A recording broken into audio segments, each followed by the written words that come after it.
अगर आपके बच्चे को बोलने, सुनने व समझने में दिक्कत महसूस हो रही है, आपके बच्चे का स्पीच डिले है, आपके बच्चे को ऑटिज़्म है, तो अब आपको परेशान होने की कोई ज़रूरत नहीं है। आपको सिवान से बाहर जाने की कोई ज़रूरत नहीं है, क्योंकि अब आपके शहर सिवान में डॉक्टर्स कॉलोनी शिव मंदिर के नज़दीक बढ़िया रोड बिंदुसार स्थित सिवान के प्रसिद्ध नाक, कान एवं गला रोग विशेषज्ञ डॉक्टर कर्णेश कुमार के अस्पताल Divyam clinic multi speciality and ENT centre में छपरा के प्रसिद्ध कान, गला, वाक एवं श्रवण रोग विशेषज्ञ डॉक्टर शशिकांत पराशर अपनी सेवाएं प्रतिदिन दे रहे हैं। यहां पर स्पीच डिले तथा बोलने व सुनने में असमर्थ तथा ऑटिज्म से ग्रसित बच्चों के लिए ऑक्यूपेशनल थेरेपी तथा स्पेशल एजुकेशन के साथ ही अत्याधुनिक उपकरणों द्वारा बच्चों का समुचित इलाज किया जाता है। तो आइए जानते हैं क्या कुछ कहा प्रसिद्ध कान, गला, वाक एवं श्रवण रोग विशेषज्ञ डॉक्टर शशिकांत पराशर ने। बच्चों में सर आजकल एक नई तरह का एक अव्यावहारिक व्यवहार दिख रहा है, जिससे कि अभिभावक बहुत परेशान है, जिसे लोग ऑटिज्म का नाम दे रहे हैं। और इसमें बहुत सारी चीज़ें हैं, जैसे स्पीच डिले भी है, ऑटिज्म भी है। तो ऐसे में पेरेंट्स के सामने एक कठिनाई आती है कि ऑटिज्म और स्पीच डिले में फ़र्क कैसे करें और कैसे जानें। और बहुत बार जैसे अधिकांश मामलों में ये होता है कि जब तक गार्जियन जान पाते हैं कि उनके बच्चों को क्या हुआ है, तब तक काफ़ी देर हो चुका होता है। ऐसे में परेशानी बच्चों के साथ साथ गार्जियन की भी ज़्यादा बढ़ जा रही है। तो आप सर अभिभावक को ऐसे जैसे अभिभावकों को जिनके बच्चों को ये लक्षण है, आप क्या संदेश देना चाहेंगे ताकि लोग इसके बारे में जागरूक हो सकें और अपने बच्चों को संभावित खतरे से बचा सकें? बिल्कुल।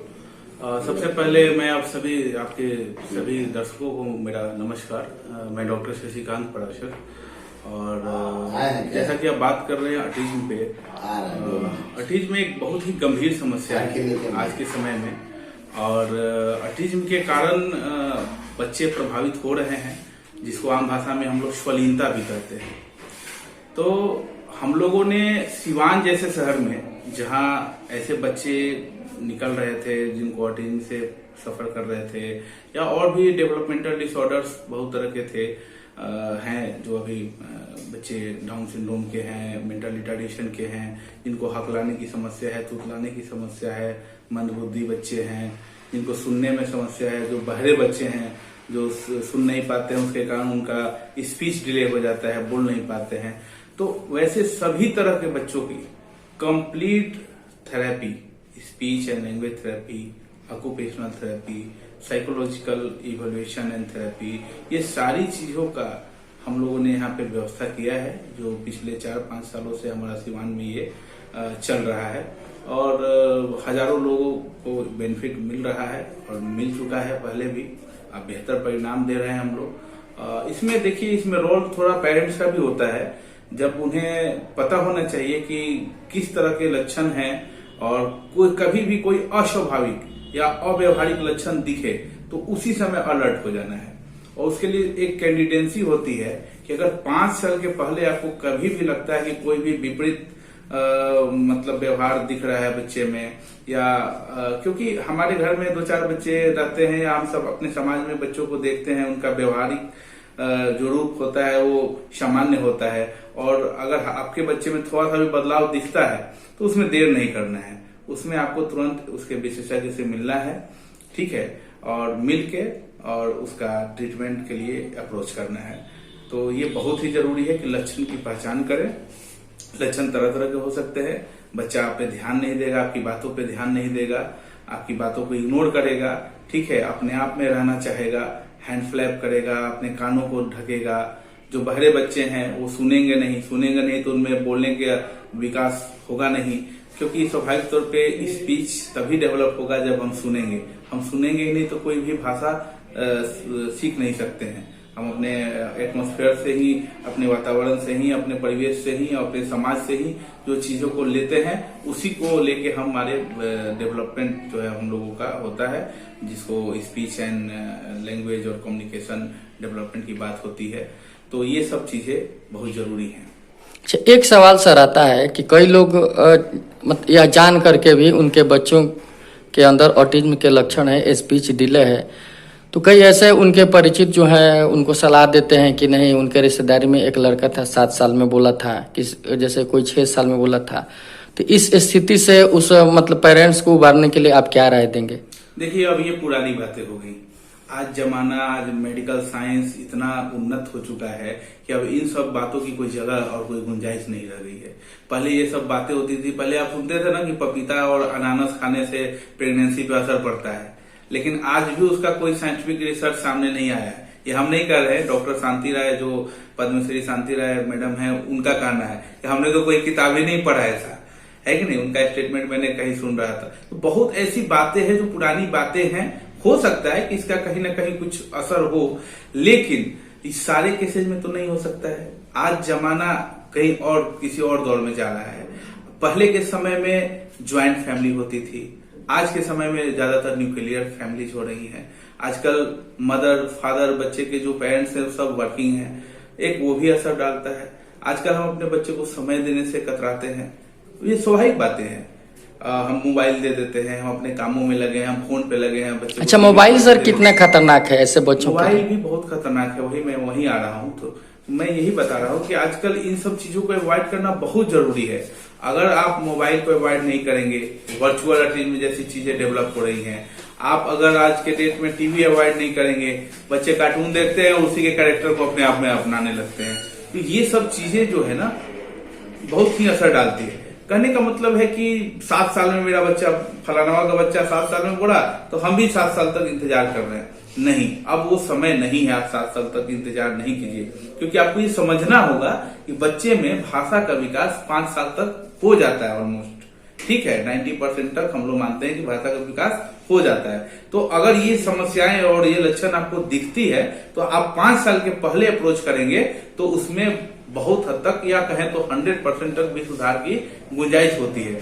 अगर आप 5 साल के बाद आते हैं तो हम वही 10-15% पे काम कर रहे होते हैं, तो वो उतना प्रभावी नहीं होता है। इसलिए अब किसी के कहने में और इंतजार करने की कोई गुंजाइश नहीं है, न करना चाहिए। आज मेडिकल साइंस बहुत उन्नत हो चुका है, बहुत सारे रिसर्च है, और वो यही कहते हैं कि आपके बच्चे में कोई भी डिले स्पीच हो रहा है, बच्चा कम बोल रहा है, बच्चा की समझ कम है, तो आप इमीडिएट स्पीच थेरेपिस्ट से मिलिए। आप इमीडिएट जो भी इसके विशेषज्ञ है आपके आसपास में, उनसे मिलके और इसका प्रॉपर जांच, इवोल्यूशन ये सब कराइए, और उसके बाद थेरेपी और ट्रीटमेंट शुरू करा दीजिए, ताकि आपके बच्चे में समय रहते वो विकास हो सके।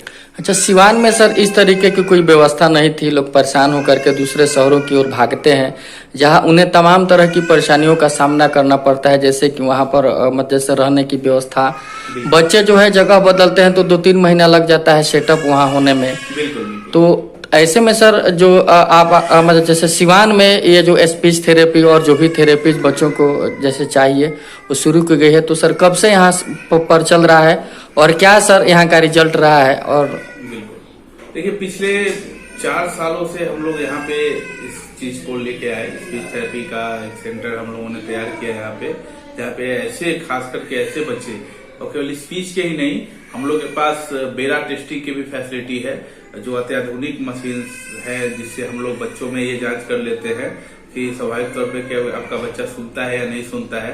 वो टेस्ट भी हमारे यहाँ डेली बेसिस पे यहाँ पे वो टेस्ट की शुरुआत हो चुकी है, वो पिछले 4 सालों से रन कर रहा है। स्पीच थेरेपी में भी हमारा व्यवस्था, बीच में थोड़ा कोविड के कारण जो कोरोना की लहर आई थी, उसमें हम लोग 5-6 महीने के लिए ऑलमोस्ट सारी व्यवस्थाएं हर जगह चरमरा गई थी। फिर उसको हम लोगों ने संभाला और फिर से उस चीज को शुरू किया। तो बीच में वही 5-6 महीना हम लोग का यहाँ डिस्टर्ब हुआ था, और फिर अभी भी हम लोग लगातार सर्विस दे रहे हैं, और ऐसे बच्चों को हम लोग ठीक करने का कोशिश लगातार कर रहे हैं, और बहुत बच्चे ठीक हो भी रहे हैं। और पेरेंट्स को भी हम लोग टास्क देते हैं, उनको होम प्लान देते हैं कि आपको भी घर में कैसे मेहनत करना है, कैसे इंगेज रखना है बच्चे को। ये बहुत बड़ी जिम्मेदारी होती है एक अभिभावक की भी और एक डॉक्टर की भी, कि दोनों एक टीम वर्क की तरह काम करें ताकि बच्चों में अच्छा डेवलपमेंट हो। तो मेन फोकस यही करना है कि हमें जागरूक होना है। ठीक है, सेंटर यहाँ पे प्रॉपर चल रहा है, और यहाँ पे बहुत बच्चे आ भी रहे हैं, बहुत ठीक भी हो रहे हैं, और हम आपसे यही कहेंगे कि मतलब इस तरह की कोई भी समस्याएं हैं और आपको ये सिम्टम्स दिख रहे हैं तो आप लेट न करें, आप आए, हमारा क्लिनिक है यहाँ पे, स्पीच एंड हियरिंग क्लिनिक के नाम से, डॉक्टर शशिकांत पराशर। और ये हमारा दिव्यम हॉस्पिटल के परिसर में ये क्लिनिक है। और आप यहाँ आए और यहाँ आके आप काउंटर से संपर्क करें और वहां से अपना अपॉइंटमेंट लेके और प्रॉपर वे में आप कंसल्ट कर सकते हैं और अपना जांच करा सकते हैं और बच्चे में क्या समस्या है उसके हिसाब से उचित जो सलाह है और जो थेरेपी की व्यवस्था है उसका लाभ ले सकते हैं। बहुत बहुत धन्यवाद सर। और हम उम्मीद करेंगे कि हमारे जो भी दर्शक, हमारे जो व्यूअर देख रहे हैं, वो डॉक्टर साहब के द्वारा बताई गई सारी जो बातें हैं, सारी चीजें हैं, उसको गंभीरता पूर्वक सुनेंगे, समझेंगे। और हो सकता है कि जो हमारे व्यूअर्स हैं, डॉक्टर साहब का ये इंटरव्यू देखने के बाद अपने बच्चों पर एक बार जरूर उनका निरीक्षण करें, उनके स्वभाव का विश्लेषण करें। अगर ऐसा कोई भी लक्षण मिलता है तो आप अविलंब यहाँ पहुंचे और डॉक्टर साहब से आकर के बच्चे को दिखाएं। और एक चीज मैं और ऐड करूंगा, जो बच्चे में आप अगर पता चल चुका है कि वो बच्चा ऑटिज्म है तो उसको लेट ना करें कृपया करके, या जो भी तरह की समस्याएं हैं बोलने में उसमें कृपया देर न करें। दूसरा चीज कि हम लोग यहाँ पे वर्ल्ड क्लास विश्व स्तरीय आर्टिफिशियल इंटेलिजेंस के साथ हम लोग हियरिंग एड की सुविधा दे रहे हैं, कान की मशीन की, जो बच्चों से लेके बड़ों तक, जो कंजेनाइटल डेफ बच्चे हैं, जिनको डेफ एंड डम आम भाषा में लोग कहते हैं, जन्मजात बहरे बच्चे, उनको भी हम लोग उस क्वालिटी की मशीन्स देके उनके भी स्पीच पे काम करते हैं और वो बच्चे आपके और हमारी तरफ सामान्य जीवन शैली में आ जाते हैं, मुख्य धारा से जुड़ के नॉर्मल स्कूलिंग करना और काफी अच्छा जीवन उनका हो जाता है। और कोक्लियर इम्प्लांट सर्जरी की भी व्यवस्था हमारे माध्यम से उपलब्ध है। तो अगर ऐसे भी कोई समस्याएं हो तो आप जरूर संपर्क करें, लेट न करें। मेरा विनम्र अनुरोध है हाथ जोड़ के आप लोगों से कि इस तरह की कोई भी समस्याएं हो आप अविलंब मिलें, अविलंब मिले, तभी आपके बच्चे में कोई भी विकास हो सकता है। बहुत बहुत धन्यवाद आप सभी दर्शकों का। डॉक्टर साहब आपका भी बहुत बहुत धन्यवाद। जैसा कि डॉक्टर साहब ने अभी जो महत्वपूर्ण बिंदु है ऑटिज्म से जुड़ा हुआ, उस पर उन्होंने बेबाकी से अपनी राय रखी। लक्षणों पर भी उन्होंने बेहतरीन तरीके से जस्ट फोकस किया। और हम यह अपने व्यूअर से भी अपील करेंगे कि आप अपने बच्चों पर एक बार जरूर बच्चों का निरीक्षण करें, उनके व्यवहार का विश्लेषण करें और इस तरीके की कोई भी समस्या आती है स्पीच और हियरिंग से या बिहेवियर डिसऑर्डर से, तो एक बार जरूर आकर के डॉक्टर साहब से संपर्क करें। बहुत बहुत धन्यवाद सर आपका। धन्यवाद।